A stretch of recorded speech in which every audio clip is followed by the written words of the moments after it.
sebagaimana disifatkan perangainya Nabi Muhammad, yaqulul haqqa walau kana murra, berucap yang hak walaupun itu pahit.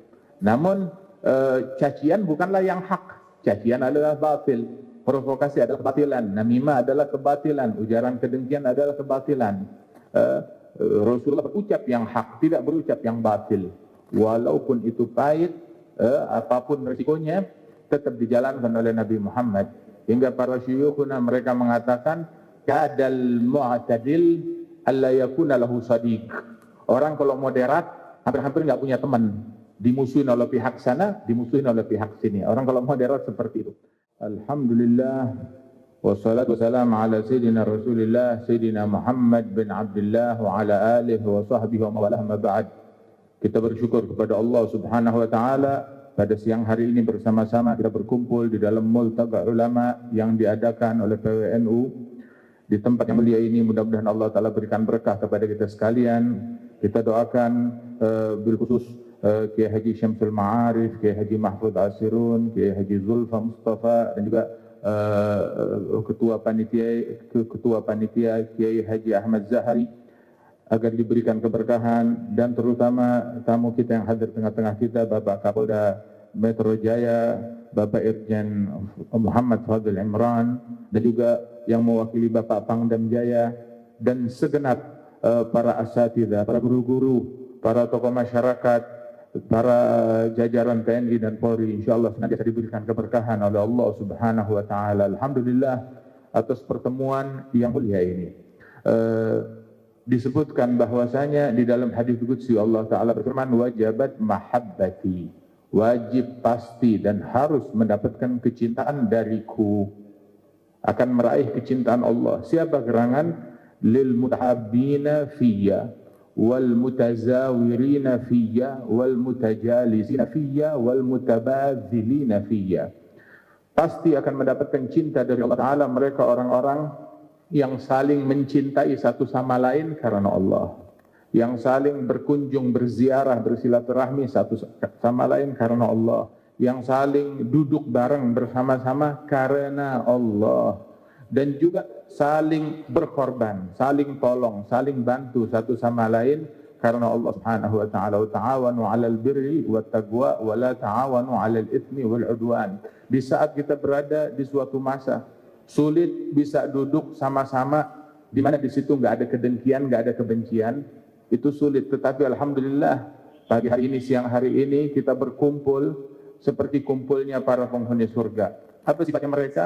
Wa naza'na ma fi sudurihim min ghillin ikhwanan ala sururim mutaqabilin. Mereka adalah orang-orang yang kami cabut kedengkian dari dalam hati mereka. Mereka saling bersaudara satu sama lain, saling mencintai satu sama lain. Mudah-mudahan Allah Subhanahu wa taala bersihkan hati kita dan dijadikan kita sebagai orang-orang yang saling bersaudara karena Allah Subhanahu wa taala. Sebab persaudaraan itu bagaikan pohon. Sebagaimana pohon perlu disiram. Al-Imam Al-Haddad beliau dalam Al-Hikam menyebutkan syajaratul ukhuwah tusga bima'it tazawur wa tusmir at-ta'awun ala ta'atillah wa ta'at rasulih.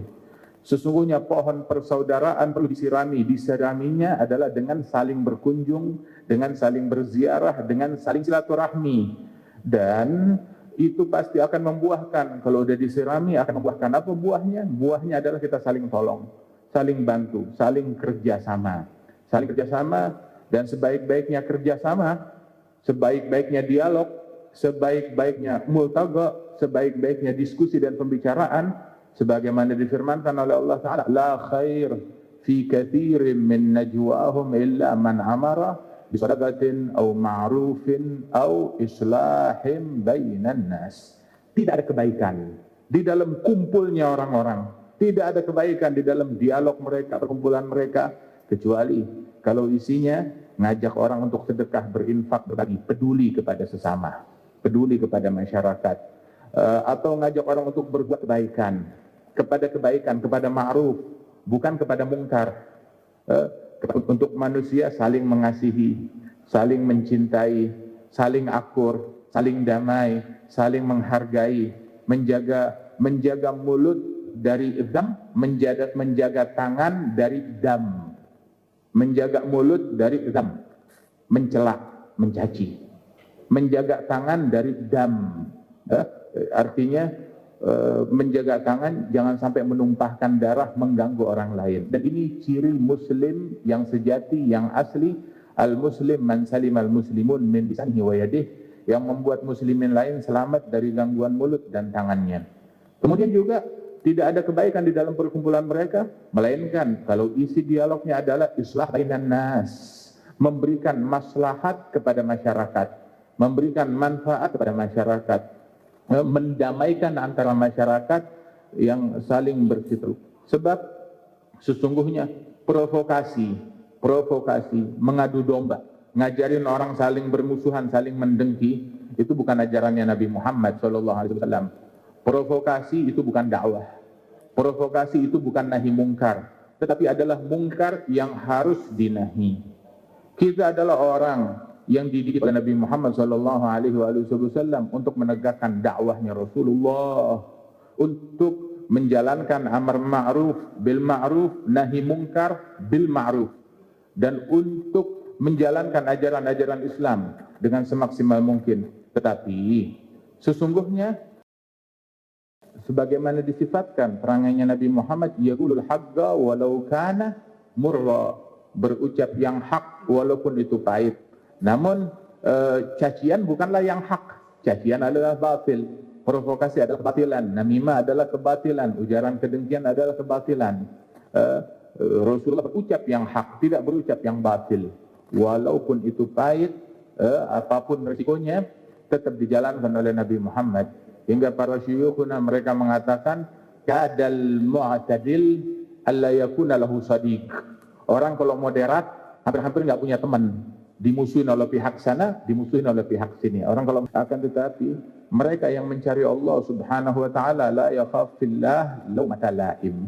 Enggak peduli selama di jalannya Allah, mau dicaci, mau dimaki, mau didiskriminasi, dia enggak peduli selama di jalannya Allah Subhanahu wa taala. Jadi kenapa kita lakukan di jalannya Allah, bukan di jalannya syaitan. Dan ini jalan rahmat, jalan kasih sayang, jalan mendamaikan, jalan mengakurkan. Ini jalannya Allah. Ini metode dan jalannya Rasulullah sallallahu alaihi wa alihi wasallam yang patut kita tahu. Dan ini jalannya para tokoh-tokoh ulama yang istiqamah dari nahdlatul ulama, dari para pendahulu kita, dari para syuyukh kita. Jalannya mereka dari dulu, jalannya mereka yang kita kenal dari kiai-kiai kita, dari habaib kita yang tua-tua dulu tuh, seperti Habib Saleh Tanggul, Al-Habib Abu Bakar Gresik, Habib Ali Kuitang, Al-Habib Ali bin Husain. Banyak dari orang tahu kerjaannya apa tiap hari. Kerjaannya kalau ada orang yang bermusuhan, diakurkan, didamaikan. Suami istri ribut mau bercerai, didamaikan, diakurkan. Orang sakit, dijenguk. Orang kesusahan, dibantu. Di antara mereka kalau ada orang minta tolong kepada dia nggak bisa tidur, nggak bisa makan, sampai mengabulkan hajatnya orang tersebut. Radhiyallahu anhum wa ardhahum. Perangai ini warisan dari Rasulullah yang menyebutkan di dalam hadis bahwasanya umatku, tidaklah salah seorang umatku ditimpa duri di kakinya illa wajadtu lidzalika athara, melainkan aku pun turut merasakan pengaruh sakitnya, kata Rasulullah sallallahu alaihi wasallam. Wal muslim kal bunyan yashuddu ba'dhum ba'dha. Muslimin itu bagaikan satu bangunan yang setiap batanya, setiap batunya, setiap konstruksinya saling menguatkan satu sama lain. Tapi menguatkannya itu adalah dengan adabnya Nabi Muhammad, dengan akhlaknya Nabi Muhammad SAW. Dan setiap upaya keluar dari akhlaknya Nabi, pergeseran dari adabnya Nabi, pergeseran dari sunnahnya Rasulullah, itu bukan menguatkan Islam, itu melemahkan Islam. Islam enggak dibela, enggak dikuatkan dengan caranya syaitan. Islam dibela dengan adabnya Nabi, dengan ajarannya Nabi besar Muhammad sallallahu alaihi wasallam. Dan mereka, para orang tua kita, para guru-guru kita adalah orang yang punya rahmat kasih sayang, bukan cuma kepada sesama muslim, kepada sesama manusia, bahkan pada hewan dan binatang.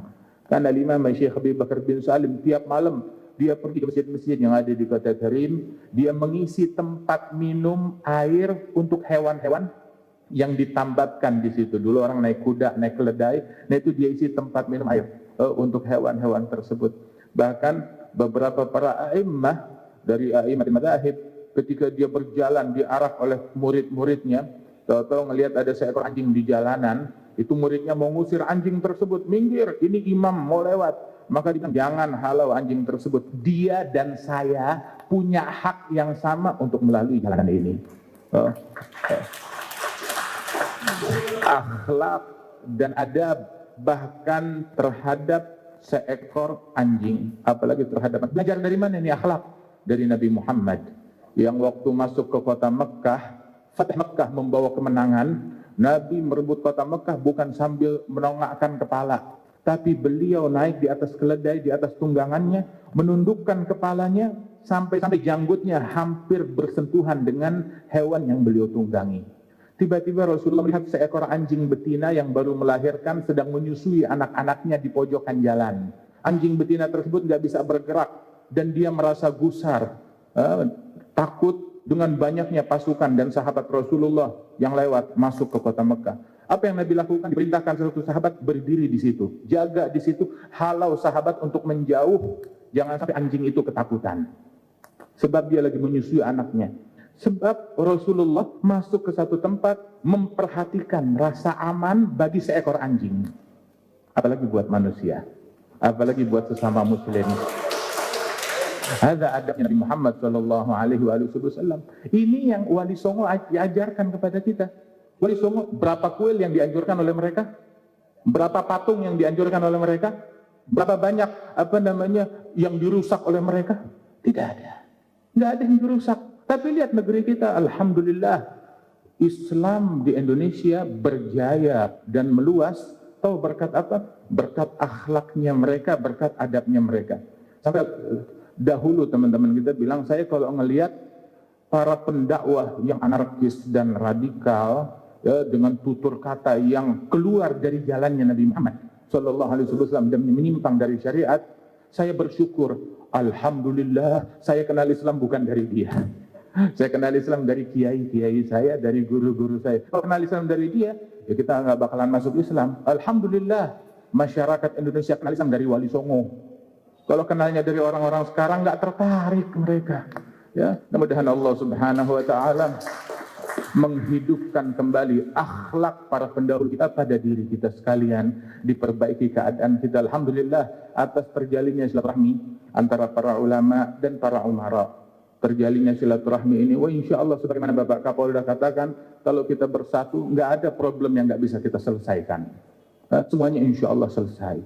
Semuanya insya Allah selesai, dan penyakit ini, wabah ini segera diangkat oleh Allah Subhanahu Wa Taala. Dan Allah Subhanahu Wa Taala insya Allah senantiasa memberikan bimbingan kepada para ulama kita, memberikan bimbingan kepada para pemimpin kita, kepada para pejabat kita, dan juga pemerintahan kita, dan segenap masyarakat kita senantiasa dibimbing, dibantu, ditolong, dijaga oleh Allah Subhanahu Wa Taala.